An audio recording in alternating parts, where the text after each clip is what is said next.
Vi har kigget på udviklingen og ændringen i den danske udenrigspolitik fra 2001 og frem til i dag. Vi har lagt fokus på de krige, Danmark siden 2001 har deltaget i, og derudfra har vi analyseret, hvorfor Danmark handlede, som det gjorde. I 2001 valgte Danmark at gå ind i Afghanistan. Det var en beslutning taget ud fra et politisk flertal i Danmark med Anders Fogh som statsminister. Her startede Danmark en ny aktivistisk udenrigspolitik med interventionen i Afghanistan sammen med USA og et FN-mandat for Sikkerhedsrådet. Danmarks daværende tilpasningspolitik omhandlede de krav og ændringer, vi fik udefra, mens vi kun havde få indfra, i det vi tilpassede os FN og i høj grad USA's handlinger i kampen mod terror og Taliban. Dette kan forklares med flere faktorer, såsom at styrke vores alliancer og samarbejder med FN og USA, og derfor sikre vores egen situation, altså en realistisk forklaring. Hvorimod en idealist vil sige, at Danmark gik med for at sikre Afghanistans styring og orden og opbyggelse af demokrati, altså med en stærk tro på fremskridt. I forhold til den neutralitetspolitik Danmark ifølge Anders Fogh førte under 2. verdenskrig, så drog Danmark nu brug af hårde midler, kapabiliteter som våben og information og instrumenter som den militære angriben, altså den allermest centrale handling, der viser en ny retning for dansk udenrigspolitik. I 2003 støttede Danmark sig op om USA's invasion i Irak på trods af det manglende FN-mandat. Man invaderede militært og væltede landets diktator Saddam Hussein. Dette efterlod et indtryk af, at supermagten var den stærkeste aktør i verden, altså et stort nederlag for FN. Her har Danmark støttet fuldt op om den amerikanske interesse i at gå ind i Irak, hvilket viser Danmarks eget ønske om at styrke alliancen med USA. Danmark kan derfor kritiseres for bare at følge i de amerikanske fodspor, uden at agere selvstændigt på den internationale scene. Ud fra dette kunne Danmark altså karakteriseres som en småstat, i det vi tilpasser os vores omgivelser og føler os afhængige af USA's valg. Men på den anden side er den aktivistiske drejning af Danmarks udenrigspolitik også en ny retning, som viser, at Danmark i højere grad præger verdenen og ikke forholder sig neutralt, som vi tidligere har gjort. I Libyen i 2011 var Danmark med i den NATO-ledede krigsindsats med FN's opbakning i kampen mod styret. Danmark viste større engagement i overstatslige myndigheder, som nu i højere grad påvirker verdens magtbalance. Danmark er med og har mere indflydelse end før. I Libyen kæmpede vi for at udbrede vores idépolitiske og sikkerhedspolitiske mål i det oprørte Torn Country. Vi var fredskabende i kampen for vores vestlige værdier. Vi ønskede at afsætte diktatoren og indføre demokrati. Vi ville forbedre rettighederne for civilbefolkningen og kæmpe for nedrustning. Vi ville mindske brugen af terror, og vi ville hindre konflikten i at brede sig til en global trussel, som kunne ende med at true Danmark. Danmark formår altså i større omfang at samarbejde med EU og FN, i stedet for udelukkende at følge USA's ønsker.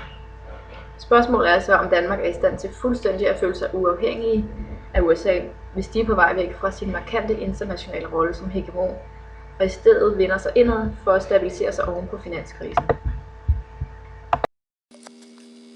Den syriske befolkning har i mange år været utilfreds med den siddende regering, og allerede tilbage i årtusindskiftet brød der langsomt uroligheder ud. I 2011 brød borgerkrigen ud i Syrien ved voldelige demonstrationer. Siden da har Syrien udgjort en stigende trussel mod både sin egen befolkning og mod resten af verden. Da USA foreslog en intervention i Syrien, der skulle fjerne de kemiske våben landet besad, blev det mødt af trods fra Kina og Rusland. Dette ønskede Kina og Rusland ikke, da de har samarbejdet om olie i Syrien. Derfor blev man ikke enige om en løsning. Konflikten stod hos USA, der ønskede at gå ind i Syrien, men ikke kunne få opbakning fra FN på grund af Kina og Rusland. USA søgte Danmark for opbakning, og Venstre ønskede at støtte op om en intervention i Syrien. Da Danmark og USA har et tæt samarbejde, overvejer Danmark at gå med til en intervention for en fjernelse af de kemiske våben, der udgør en trussel mod resten af verden samt den civile befolkning. Dette viser den tilpasningspolitik, Danmark har haft i mange år. Danmark har forbehold over for at gå ind i Syrien, fordi det kan have konsekvenser over for Danmark. Danmark ønsker at holde krigen nede og i sidste ende at kunne løse konflikten. Det sikkerhedspolitiske mål er at nedruste Syrien, fjerne de kemiske våben og hindre, at der kommer flere mord på den civile befolkning. Danmark ønsker at hindre en udvandring af den syriske befolkning, hvor der ikke kommer flygtningestrøm til Danmark. Det idépolitiske mål er at udbrede vestlige ideologier til den svage stat, for hermed kan den svage stat blive vendt og få et velfungerende land med værdier som demokrati, frihed og ligestilling. Med den nye SR-regeringens tiltræden ændrer den danske udenrigspolitik sig. Den danske udenrigspolitik er blevet mere aktiv. Danmarks tætte samarbejde med USA er begyndt at sive ud, fordi Danmark ønsker at løsrive sig. De ønsker at finde en ny international plads. FN stemte, om Palæstina skulle have en observatørstatus i samlingen. Dette henvendte USA sig til Danmark om. Danmark valgte at sige nej til USA, og det viste, at Danmark er kommet til en tid, hvor de er klar til at løsrive sig fra USA. Danmark er længe blevet betegnet som en småstat, men efter deres løsrivelse fra USA er de på vej væk fra definitionen af at være en småstat. Så har vi kigget på Danmarks nuværende udenrigspolitiske problem til Ukraine. Halvøen Krim har førhen tilhørt Rusland på grund af oprøret i Ukraine, og at den folkevalgte præsident flygtede fra landet, og at parlamentet blev overtaget af oprørerne. Det startede nogle uroligheder på halvøen Krim. Det medførte en afstemning om, hvorvidt de skulle være selvstændige eller tilhøre Rusland. Der var et flertal for at indgå i den russiske føderation, men Ukraine og resten af verden er vredet på USA, da de ikke mener, at Rusland kan overtage halvøen Krim.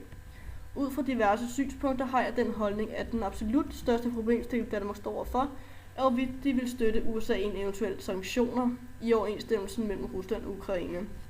Der er flere faktorer, der spiller ind i denne forbindelse. Den ene er et politisk interesse fra USA's side, som er at danne sig flere allierede og opretholde nuværende allierede i verden. Dette afspejler sig særligt tilbage under den kolde krig, hvor netop Rusland og USA kæmpede indirekte mod hinanden. Men stadig denne dag i dag kan det så tvivl om USA's hensigter i forhold til dette, særligt efter nye episoder i Syrien, Irak og Afghanistan, hvor netop dette emne også har været på tale. Det andet er Danmark og SR-regeringens egen interesse i at opretholde deres samarbejde med USA. Da Danmark populært sagt har fået tilnavnet USA's lillebror, kan det også være deres interesse at indtage en selvstændig holdning frem for at støtte sig op i USA.